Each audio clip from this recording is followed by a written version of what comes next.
Nabi Sulaiman dan bangsa Yahudi, bagaimana mereka membangun Bait Allah. Bait Allah atau Masjidil Aqsa adalah salah satu tempat suci bagi umat Islam, Yahudi, dan Kristen. Tempat ini memiliki sejarah yang panjang dan penuh dengan keajaiban, terutama pada masa Nabi Sulaiman.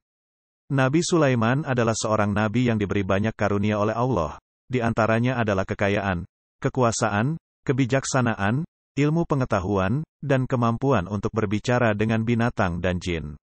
Nabi Sulaiman juga diberi tanggung jawab untuk membangun Bait Allah sebagai pusat ibadah dan peradaban bagi umat manusia. Menurut sejarah, Bait Allah pertama kali dibangun oleh Nabi Adam, setelah ia turun ke bumi dari surga. Namun, tempat ini mengalami kerusakan akibat banjir besar pada zaman Nabi Nuh. Kemudian, Bait Allah dibangun kembali oleh Nabi Ibrahim dan putranya Nabi Ismail. Namun, tempat ini kembali mengalami kerusakan akibat peperangan dan penjajahan oleh bangsa-bangsa lain. Pada akhirnya, Bait Allah dibangun kembali oleh Nabi Sulaiman dengan bantuan dari bangsa Yahudi dan jin. Bangsa Yahudi adalah keturunan dari Nabi Yakub atau Israel, yang merupakan cucu dari Nabi Ibrahim. Bangsa Yahudi memiliki hubungan dekat dengan Nabi Sulaiman, karena ia adalah putra dari Nabi Daud, yang juga merupakan nabi dan raja dari bangsa Yahudi. Bangsa Yahudi memiliki peran penting dalam pembangunan Bait Allah, karena mereka adalah ahli dalam bidang seni, arsitektur, pertukangan, dan pertanian. Mereka juga memiliki ilmu tentang kitab Taurat yang diturunkan kepada Nabi Musa. Jin adalah makhluk halus yang diciptakan oleh Allah dari api yang sangat panas. Jin memiliki kemampuan untuk berubah bentuk, terbang, menembus ruang dan waktu, dan mempengaruhi manusia. Jin juga memiliki kebebasan untuk memilih antara beriman atau kafir kepada Allah. Jin yang beriman kepada Allah disebut sebagai jin muslim, sedangkan jin yang kafir disebut sebagai syaitan atau iblis.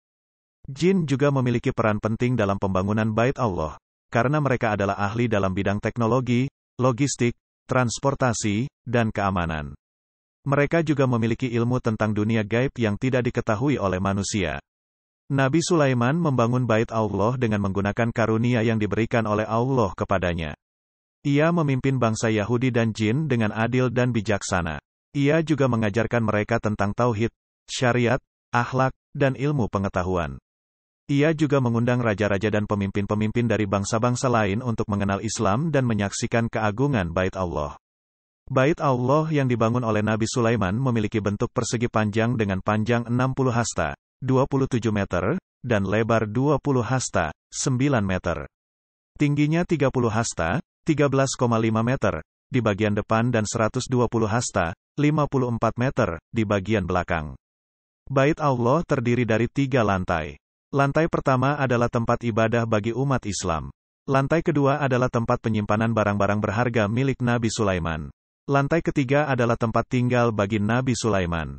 Bait Allah dibuat dari batu-batu pilihan yang dipotong dengan sempurna tanpa menggunakan besi. Bait Allah juga dihiasi dengan emas, perak, permata, kayu, sutra, dan kain-kain indah. Bait Allah juga dilengkapi dengan pintu-pintu yang dapat dibuka dan ditutup dengan sendirinya, lampu-lampu yang dapat menyala tanpa minyak, dan angin-angin yang dapat menyejukkan atau menghangatkan sesuai keinginan. Bait Allah juga memiliki keajaiban-keajaiban lain yang tidak dapat dijelaskan oleh akal manusia. Bait Allah yang dibangun oleh Nabi Sulaiman adalah salah satu bukti kekuasaan dan rahmat Allah kepada umat manusia. Bait Allah adalah tempat yang paling dicintai oleh Allah di muka bumi. Bait Allah adalah tempat yang paling dekat dengan langit. Bait Allah adalah tempat yang paling banyak dikunjungi oleh para malaikat. Bait Allah adalah tempat yang paling banyak memberikan pahala bagi orang yang beribadah di dalamnya. Bait Allah adalah tempat yang paling aman dari fitnah dan bencana. Bait Allah adalah tempat yang paling mulia dan berkah di dunia dan akhirat.